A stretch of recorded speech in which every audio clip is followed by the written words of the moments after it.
అందులో మీ కొరికేదా మాట్లాడేది. ఇలా ముఖ్యంగా ఇలా వచ్చినటువంటి చీఫ్ గెస్ట్ గుడిపాటి నవీన్ గారు, vice chairman Miryalaguda, at the same time నా classmate Bantu Seenu councillor, at the same time guest of ఆనర్గా మన ముందు వచ్చినటువంటి actor and producer and editor మన ముందు కూర్చున్న వాళ్ళందరికీ ధన్యవాదాలు sir. And first of all ఇలా చాలామంది వింటూనే ఉంటాం, ప్రతిసారి మన ప్రోగ్రాం నడుస్తూనే ఉన్నది, ప్రోగ్రాం చేస్తూ ఉన్నాం. కానీ ఇలా ముఖ్యంగా నాకు 2 విషయాలు మాట్లాడాలి ఇందులో, తల్లిదండ్రుల గురించి. ఎందుకంటే ముందు నాకు ఒక సబ్జెక్ట్ చెప్పారు, తల్లిదండ్రుల యొక్క పిల్లల పట్ల తల్లిదండ్రుల యొక్క బాధ్యత. మీరు వినే ఉంటారు, మహాభారతంలో యక్ష ప్రశ్నలు విన్నారా ఎవరైనా? యక్ష ప్రశ్నలు అని మహాభారతంలో. అయితే భీముడు, అర్జునుడు, నకులుడు, సహదేవుడు వీళ్ళరువులు కలిసి ఒకరోజు చాలా దప్పిగా ఉంటుంది, వాళ్ళు వాటర్ తాగుదామని ఒక చిన్న కాలు అక్కడికి వెళ్తారు. అయితే అతను యక్షుడు ఏం చెప్తారు, మీరు నా ఉన్నటువంటి క్వశ్చన్లకి ఆన్సర్ చెప్తే కానీ మీరు ఈ నీళ్లు తాగడానికి అర్హులు కాదు అని చెప్తారు. ఆ నలుగురు కూడా అక్కడనే దప్పికతో చాలా చనిపోయే స్థితిలో ఉంటారు అన్నమాట. అలాంటప్పుడు ధర్మరాజు అక్కడ వెతుక్కుంటూ వస్తాడు, ధర్మరాజు సోదరుడు అనమాట. వెతుక్కుంటూ వచ్చి అక్కడ చూడంగానే అక్కడ ఎవరుంటారు, యక్షుడు అని ఉంటాడు. యక్షుడు ఏం చెబుతాడంటే, నేను 2 క్వశ్చన్లు అడుగుతాను, ఆ క్వశ్చన్ సమాధానం చెప్తే కానీ మీ యొక్క తమ్ముళ్ళని, మీ సోదరులని నీళ్ళు ఇచ్చే ప్రసక్తి లేదు అప్పుడు దాకా అని చెప్తారు. అయితే ధర్మరాజు సోదరులు అక్కడనే పడి ఉంటారు. వాళ్ళ స్థితిని చూసి ఆ ఉన్నటువంటి క్వశ్చన్స్ చాలా, యక్షుడు అప్పుడు 73 క్వశ్చన్లు వేసిండు. కానీ 73 క్వశ్చన్లు 2 ఇంపార్టెంట్ క్వశ్చన్స్ అడుగుతాను, నేను చెప్తాను. అయితే ఆ ఉన్నటువంటి 2 క్వశ్చన్స్ భూమి కన్నా, మొదటి క్వశ్చన్ భూమి కన్నా బరువైనది ఏంటిది, ఆకాశం కన్నా ఎత్తైనది ఏంటి అని అడుగుతాడు. అడగానే అప్పుడు ధర్మరాజు దానికి ఆన్సర్ ఇస్తాడు, భూమి కన్నా బరువైనది అమ్మ, ఆకాశం కన్నా ఎత్తైనవాడు నాన్న అని చెప్తాడు. చూడండి, ఆ పురాతన కాలంలో కూడా దేని గురించి ఉన్నది అంటే అమ్మ నాన్న యొక్క గొప్పతనం గురించి ఉంది. అమ్మ నాన్న చాలా బాధ్యతగా గొప్పతనం గురించి ఉంది. ఎందుకంటే పిల్లవాడు ఏమనుకుంటాడంటే, అందరికన్నా గొప్పవాడు మా అమ్మ ఎవరు అంటే భూమి కన్నా కూడా ఇంకా బరువైనది మా అమ్మ, ఆకాశం కన్నా ఇంకా ఎత్తైనవాడు నా నాన్న అని అనుకుంటాడు. ఎందుకంటే మనం ఏదైతే చేస్తున్నామో అది ఇప్పుడు అలాంటి పిల్లల్ని అడుగుతాం, మనం పిలిచి మీ యొక్క ఫేవరెట్ ఎవరు, మీ హీరో ఎవరు అని చెప్తే ఏం చెప్తారంటే మా అమ్మ నాన్న అని చెప్పరు, ఏం చెప్తారు, సినిమా హీరోయిన్ పేర్లు చెప్తారు. కానీ ఎప్పుడైతే మీ పిల్లవాళ్ళు మీ దగ్గరకు వచ్చి మీ హీరో ఎవరు అంటే నా హీరో నా అమ్మ, నా హీరో మా నాన్న అని ఎప్పుడైతే చెప్తాడో అప్పుడు ఖచ్చితంగా ఆ పిల్లవాడి మీద, ఆ అమ్మాయి మీద మీ యొక్క ఆలోచన, మీరు పర్ఫెక్ట్ చేస్తున్నారు, మీ యొక్క చూస్తున్నారు అనే ఆలోచన వస్తుంది. కాబట్టి ఇలాంటి చూడండి, మనం చాలామంది చెప్తూనున్నాం. ఇక్కడ మనం 2-3 చెప్తారు మాటలు. ఏంటంటే ఒక చిన్న ఊళ్ళో ఒక రోజు నేను మా ఫ్రెండ్ ఇద్దరం కలిసి ఒక చిన్న ఊరికి వెళ్ళినప్పుడు ఆ ఊరిలో మా ఫ్రెండ్ ఏం చెప్పారంటే, ఇక్కడ దాకా వచ్చాం కదా, ఈ గుడిలో దర్శనం చేసుకుని వస్తాను నేను పక్కనే అంటే, అప్పుడు నేను నిలబడ్డాను. అక్కడ నేను చూసింది ఏంటంటే తామర పువ్వులు తెలుసుగా మీకు, ఆ తామర పువ్వులు నేను చూశాను. ఆ తామర పువ్వులు ఏంటంటే, ఆ తామర పువ్వు ఎక్కడి నుంచి తెచ్చారంటే బురదల నుంచి తెచ్చారని ఆ వ్యక్తిని అడిగాను. ఈ తామర పువ్వు ఎక్కడి నుంచి దొరికింది అంటే ఓ బురదలో దొరికిందని చెప్తాడు. ఆ బురదల నుంచి వచ్చినటువంటి తామర పువ్వు ఎక్కడ పోతుంది అంటే దేవుని పాదానికి దగ్గర వస్తుంది అనమాట, దేవుని దగ్గర పెడతారు. చూడండి, మనం చాలా మంది అనుకుంటారు గొప్ప వ్యక్తులు కావాలంటే గొప్ప చదువు ఉండాలి, గొప్ప ధనవంతులే ఉండాలని కాదు. ఎవరైతే ఏ గొప్ప వ్యక్తి కావాలని కూడా ఆ తామర పువ్వు ఉదాహరణ మనం తీసుకోవచ్చు. తామర పువ్వు ఎలా అయితే మనకు బురదలో దొరుకుద్దో, ఆ బురద నుంచి మనకు ఎక్కడైతే దేవుని పాదాల కింద మనం చూస్తున్నామో, అలాగే మనం ఏడ పుట్టినాం అనేది కాదు, ఏడ జీవించిన కాదు, ఎక్కడ పుట్టినా కూడా ఎలా పెరిగి ఎక్కడ చేరామనేది చాలా ముఖ్యం మనకు. ఎందుకంటే మనం పట్టణంలో పెరిగాను కదా, పల్లెటూరులో మనకి ఏం లేదు కదా అనే ఆలోచన కాకుండా మనం పల్లెటూరులో పెరిగా కానీ పట్టణంలో పెరిగా కానీ ఎక్కడ పెరిగినా కానీ మనం ఎలా పెరిగి ఎక్కడ చేరామనేది చాలా ముఖ్యం మనకు. కాబట్టి మైండ్ సెట్ మనం ఏం చేసుకోవాలంటే మన యొక్క దృష్టికోణం బట్టి అన్నీ ఉంటాయి. కాబట్టి మనం ఎలా అయితే పాజిటివ్నెస్ ఆలోచిస్తామో ఖచ్చితంగా మనకు పాజిటివ్ ఆలోచనలు ఉంటాయి. మనం ఎక్కడైతే నెగిటివ్ ఆలోచన ఆలోచిస్తామో నెగిటివ్ ఆలోచనలు మనకు ఉంటాయి. చూడండి, ఇంతకుముందు నిన్న వచ్చేటప్పుడు నేను ఒక బుక్ చదివాను. ఏ బుక్ అంటే here there and everywhere. Here there and everywhere ఒక బుక్ ఉన్నది. అది సుధామూర్తి గారు రాసిన బుక్. సుధామూర్తి గారు ఎవరు తెలుసు కదా, ఇన్ఫోసిస్ చైర్మన్ యొక్క భార్య అన్నమాట సుధామూర్తి గారు. అయితే ఆ బుక్ చదివినప్పుడు ఆ బుక్లో ఎవరి గురించి చదివాను నేను, హనుమంతప్ప గురించి చదివాను. ఆ హనుమంతప్ప కర్ణాటకలో 10th క్లాస్ 11th ర్యాంక్లో పాస్ అవుతాడు.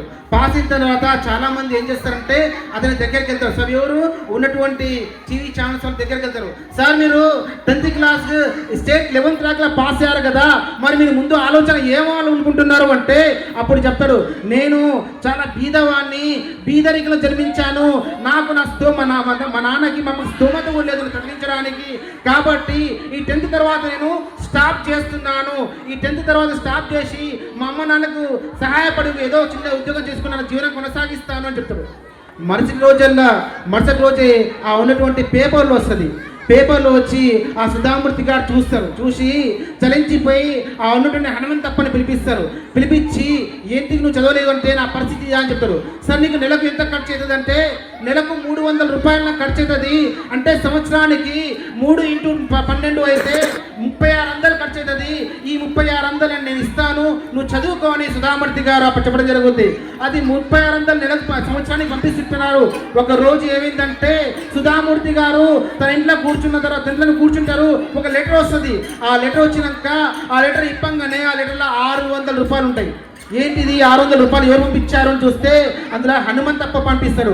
ఏమిటి, నేను 3600 పంపిస్తే నాకు ఈ అబ్బాయి 600 తిరిగి పంపించాడు ఎందుకని అడిగితే ఆ రోజు ఆ అబ్బాయిని మళ్ళీ పిలిపిస్తారు.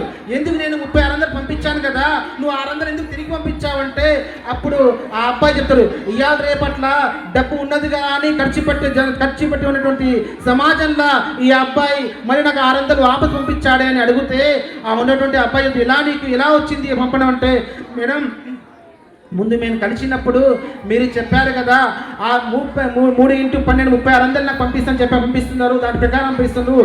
కానీ ఏది నేను కాలేజ్లో చదువుతున్నానే ఆ కాలేజ్లో ఇప్పుడు సమ్మర్ వెకేషన్ ఉండే అంటే వేసవి సెలవులు ఉన్నాయి. ఈ వేసవి సెలవుల్లో నాకు 2 నెలల సెలవు ఉన్నది.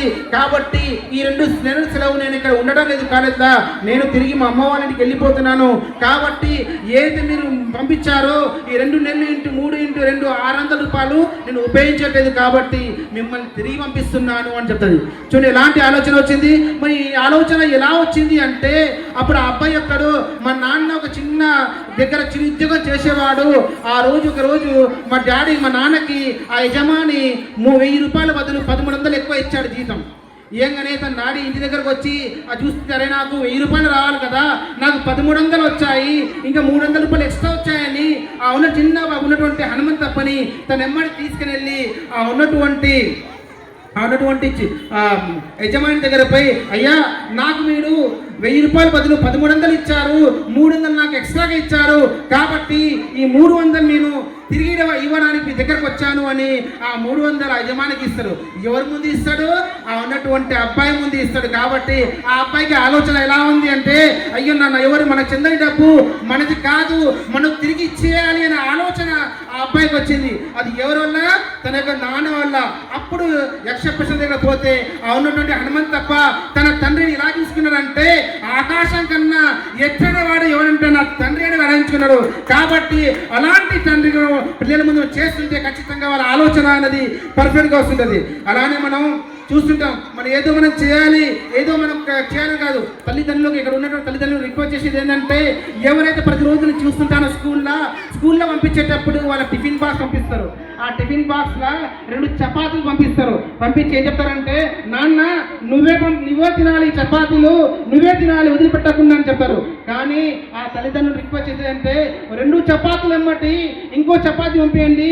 ఎప్పుడైతే చెప్పండి వాళ్ళకి, ఎవరైతే మీ స్కూల్లో ఎవరైనా అమ్మకు బాగలేక ఆ అబ్బాయి టిఫిన్ తీసుకోకపోతే నీ దగ్గర ఉన్నటువంటి 3వ చపాతి ఆ అబ్బాయికి ఇవ్వండి అని చెప్తే ఆ అబ్బాయికి ఆలోచన ఏమొస్తుందంటే నేను తినకుండా నా దగ్గర అయితే మిగిలి ఉందో అది సమాజానికి ఇవ్వాలనే ఆలోచన ఆ అబ్బాయికి వస్తుంది. ఎప్పుడైతే మనకి ఆలోచన వస్తుంది అంటే తల్లిదండ్రుల నుంచి ఆలోచన వస్తుంది. తల్లిదండ్రులు ఎలాంటి ఆలోచిస్తామో ఆ అబ్బాయి కానీ అమ్మాయి కానీ ఆ బిహేవ్ అట్టే ప్రవర్తించే అలవాటు చేస్తుంది. చూడండి, ప్రతి ఒక్కరు కూడా ఆలోచన క్రియేటివిటీ అని మన ప్రతి పిల్లల నుంచి క్రియేటివిటీ, ఆ క్రియేటివిటీని మనం చేయాలి. ఎలాంటి క్రియేటివిటీ అంటే చెప్తున్నాను, బటర్ఫ్లై గురించి చెప్తాను. ఒకటి, బటర్ఫ్లైకి ఎన్ని దశలు ఉంటాయమ్మన్నా? బటర్ఫ్లైగా బయటికి రావడానికి సీతాకు ఒక చిలుక ఎన్ని దశలుగా బయటకు వస్తుంది? అది 4 దశలు ఉంటుంది.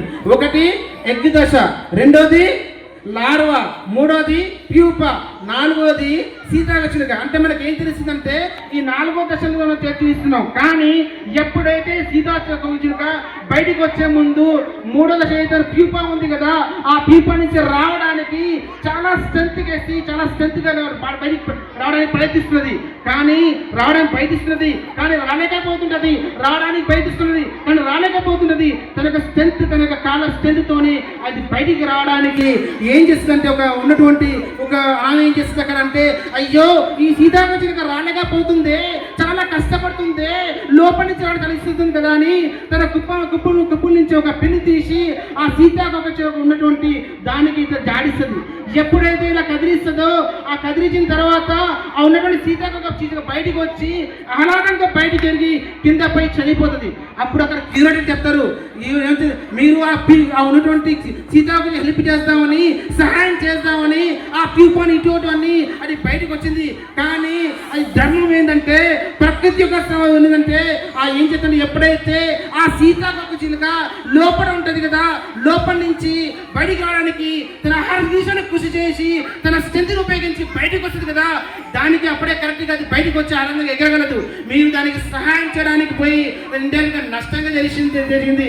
కాబట్టి మన పిల్లల్ని కూడా ఏం చేయాలంటే మనం ఏది కావాలనగా అది ముందు ఇవ్వడం కాదు, వాళ్ళకి ఇవ్వాలి. కానీ ఎప్పుడైతే ఏదైతే సీతాకోకచిలుక మనం ఫ్రీగా మనం అన్ని సమకూరుస్తున్నామో అన్ని చేస్తున్నామో అలా చేస్తే మన పిల్లవాడు కూడా ఒకసారి కింద పడడానికి ఏదో ఇబ్బందులు వస్తే ఏదో ప్రాబ్లం వస్తే అతను కింద పడిపోతాడు తప్ప మనం ఏం చేయాలంటే ఎన్ని ఇబ్బందులు వచ్చినా కూడా ఎన్ని ప్రాబ్లం వచ్చినా కూడా ఆ పిల్లగాడు ఎందుకు ఎప్పుడు కూడా సమాజంలో ఫైట్ చేసుకుంటూ ముందుకు వెళ్ళాలంటే దాంట్లో కూడా మొదటి పాత్ర ఎవరిది ఉంటుందంటే తల్లిదండ్రులు ఉంటుంది.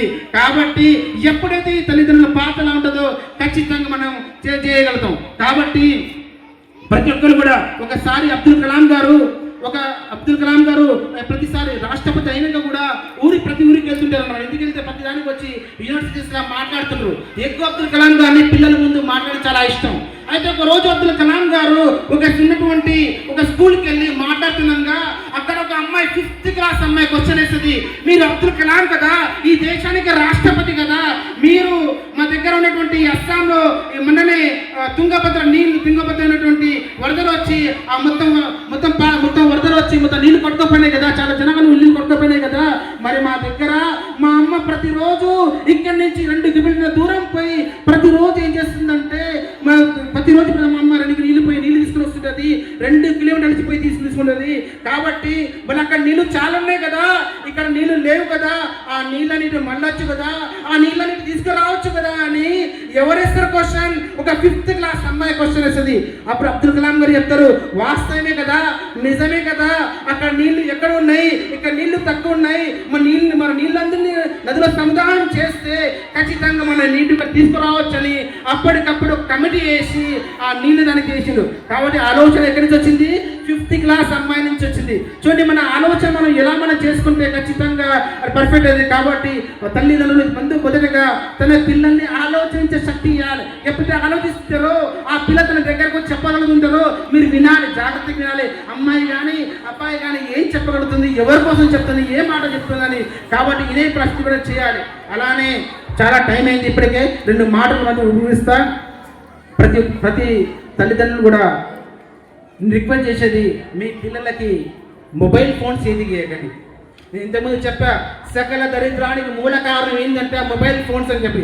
ఎప్పుడైతే మొబైల్ ఫోన్స్ ఆ పిల్లల దగ్గర ఉంటాయో, ఎప్పుడైతే మొబైల్ ఫోన్స్ వాళ్ళు వాచ్ చేస్తుంటారో చూస్తారో ఆ మొబైల్ సెన్స్ వల్ల వాళ్ళు నష్టపోతారు, వాళ్ళకి ఉన్నటువంటి గ్రాస్పింగ్ కెపాసిటీ దెబ్బతింటుంది. కాబట్టి వాళ్ళు మొబైల్స్ దూరం ఉండండి.